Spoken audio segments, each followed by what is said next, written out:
Another day, another example of inconsistent applications of the rules regarding multi-club ownership at UEFA and the Premier League.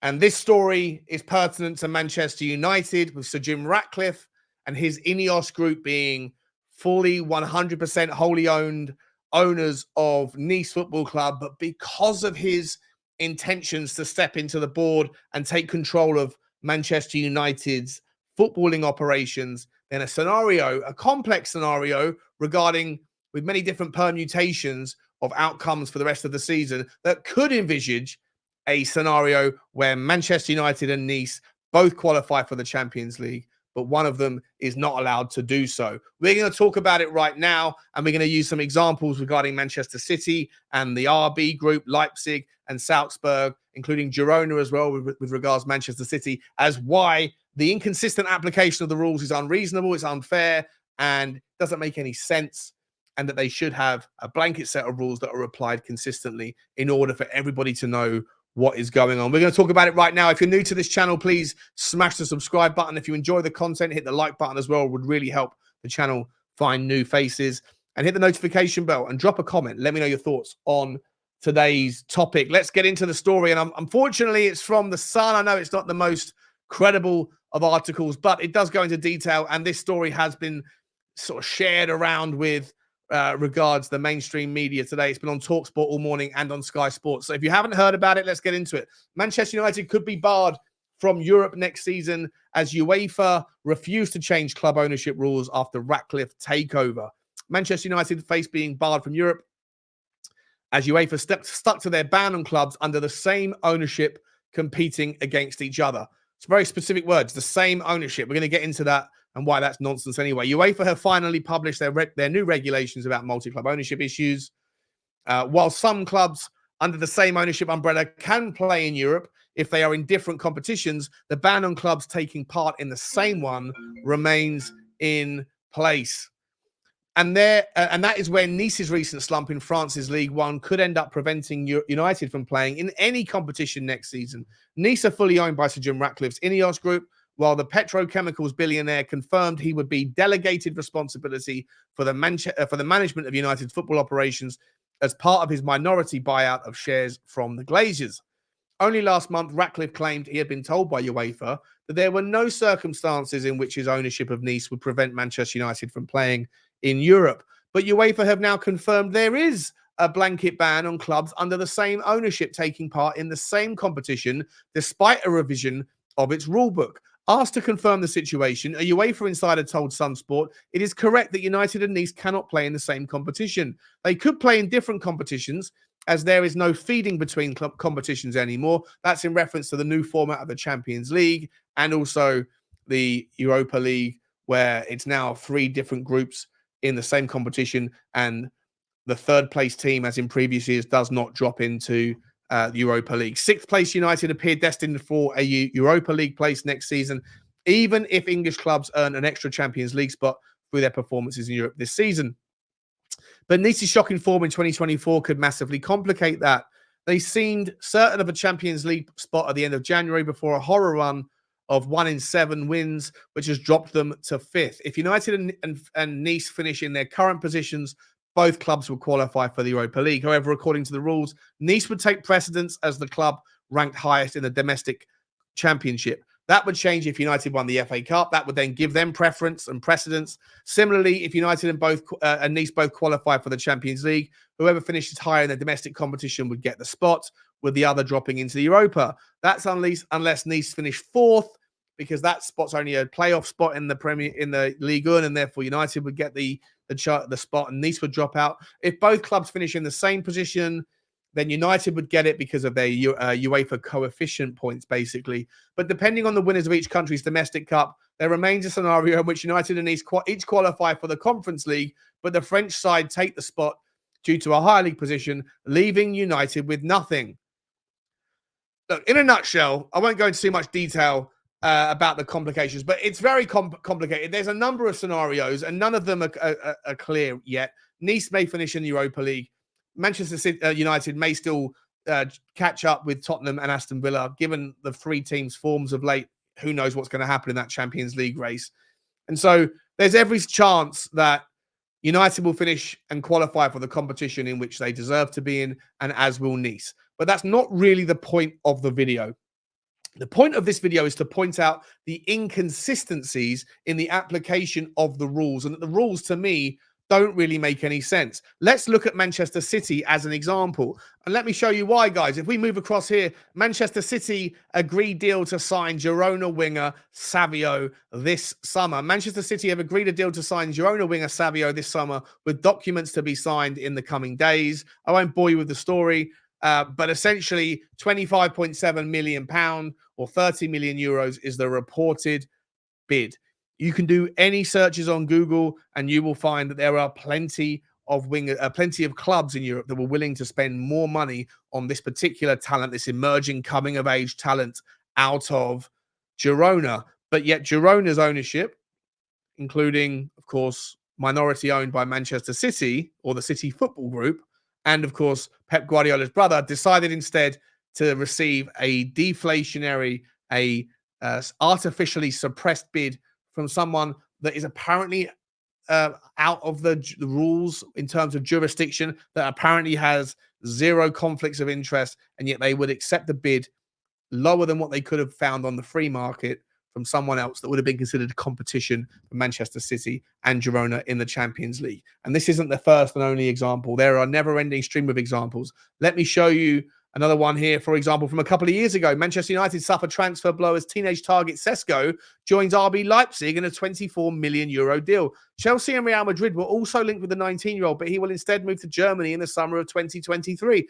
I can tell you again, factually, you go and do some research. Manchester United allegedly put in a bid of €50 million for Benjamin Sesko in that particular window. But instead, RB Salzburg, Red Bull Salzburg, decided to reject a bid for twice as much as the amount of money they eventually agreed with sister club RB Leipzig. And that deal is fine. It's by the books. It's by the rules. And all because there is an artificial line in the sand on paper that suggests that nobody at RB Salzburg works for them and also works for Leipzig, and nobody at Leipzig works for Leipzig and also for Salzburg. It's delusional to think that there is no overlap. It's delusional to think that there are no conflicts of interest. If there is truth to the story that Manchester United did bid €50 million for Sesko, and he went to a sister club, if there is truth to the story that other teams around Europe were willing to pay a lot more than £25 million for Savio, but he ended up going to City, then the rules are not really there in any way, shape, or form to be upheld for the best interests of the game.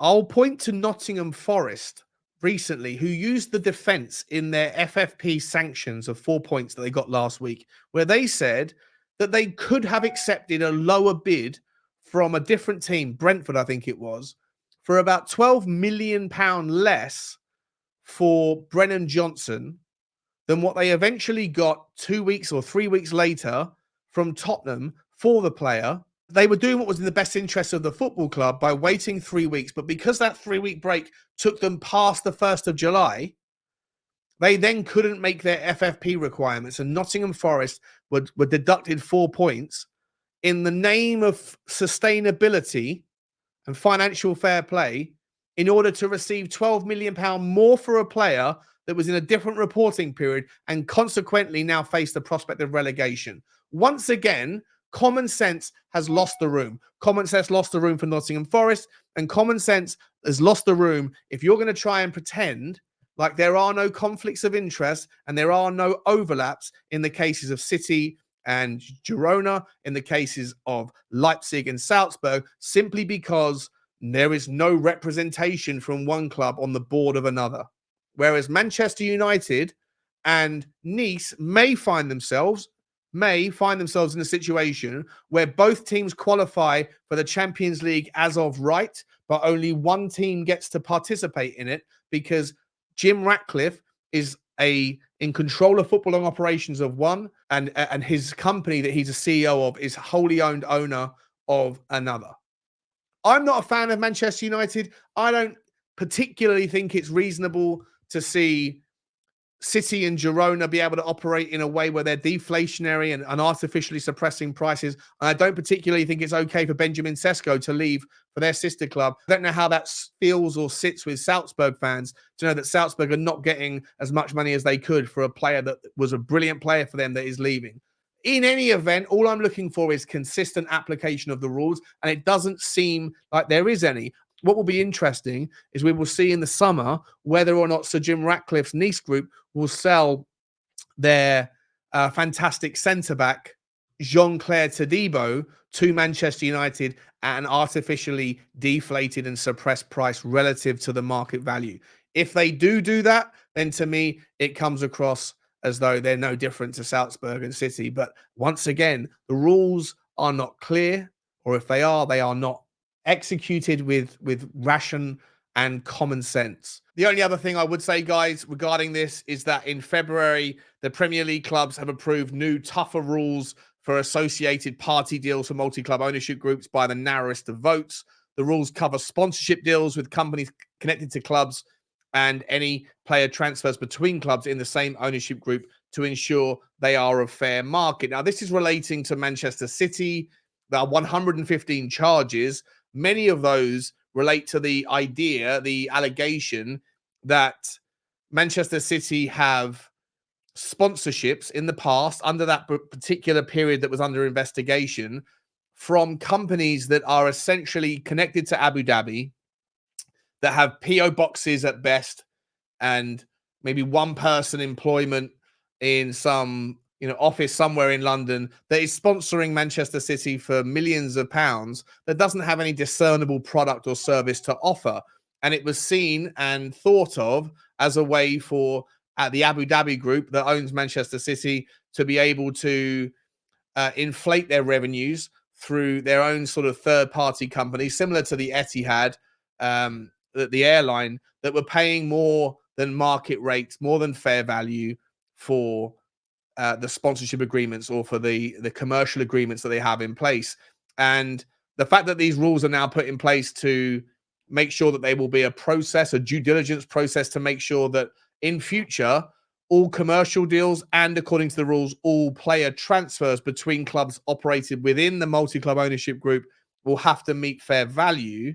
Well, that to me initially suggests that if the rule has to be put in place now, then it wasn't in place in the reporting period, in the investigatory period of under Manchester City's 115 alleged breaches. And so I would imagine that would suggest, if you're reading between the lines, that maybe the rules weren't in place then. And so if they weren't in place then what City did, whilst obviously trying to manipulate the system, is still within the rules. So I'm not expecting good outcomes for everybody else in regards that particular area. But moving forward, these rules are going to only affect the Premier League. So it will stop a team like Manchester United being able to buy Jean-Claire Todibo at 50% of the market rate from Nice, but it still wouldn't affect Leipzig doing the same thing with Salzburg, because these rules are not in place with UEFA. They are just Premier League rules. And so once again, you are inconsistent in the application of the rules. If you as a Premier League are putting rules into place that prevent manipulation and unfair practices, that affects one club from and prohibits one club from unfairly benefiting against the 19 clubs that it competes with week in, week out, but those same rules aren't applied in Germany or in France or in Italy or in Holland or anywhere else, then other clubs that operate under multi-club ownerships can still do those sorts of things, as long as neither the buying club or the selling club happens to be in the Premier League. And so once again, UEFA having one set of rules that are different, sometimes stricter, sometimes looser than the host nation's footballing association rules, in this case, the Premier League, it again is an unequal, inequitable application of consistency that will benefit some in some circumstances and will be to the detriment of others in other circumstances. Whether the rules are right or wrong, they're not consistently applied to all clubs unless you participate in Europe. There needs to be a massive overhaul of these rules and a clear delineation of what is okay for one team in one country should be the same for everybody else. I don't think it will happen. I don't hold any hope. I don't believe that the bureaucracy of football is a good thing. I generally think that the bureaucrats are finding more and more ways to become more and more relevant. But ultimately, is the game getting better?